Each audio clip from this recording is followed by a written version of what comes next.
Imagine waking up in a country where your salary can't even buy a bag of rice.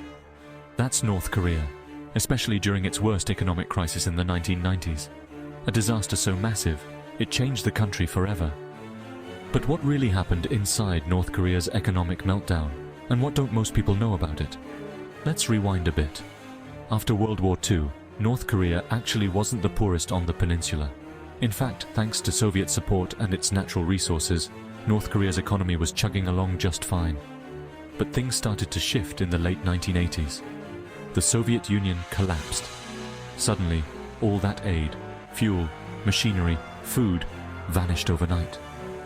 North Korea was on its own for the first time, with barely any international friends left. This is when the real struggle began. The government had always focused on heavy industry and military spending, neglecting basic agriculture. So when floods and droughts hit in the mid-90s, food production collapsed. The result?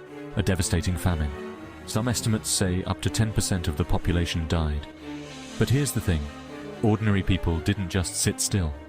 Black markets popped up everywhere, with families trading whatever they could just to survive. It was risky, even illegal, but it was the only way to get food. This is something rarely talked about, how North Koreans, in their toughest moments, found ways to adapt under extreme pressure. But the government didn't make it easy. Leaders clamped down on these markets, fearing they'd lose control. At the same time, they launched a currency reform in 2009, wiping out people's savings overnight.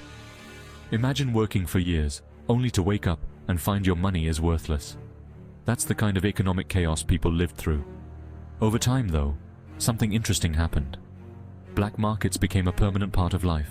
People called it Jangmadang culture. For the first time, some North Koreans tasted a bit of economic freedom, deciding for themselves what to buy and sell. It wasn't capitalism as you and I know it, but it was a major shift in a country famous for its control. Here's what surprised me most. Despite everything, famines, crackdowns, isolation, North Koreans showed unbelievable resilience. They built secret businesses, smuggled in goods, and even used Chinese cell phones to connect with the outside world. The government still tries to control everything, but the genie's out of the bottle.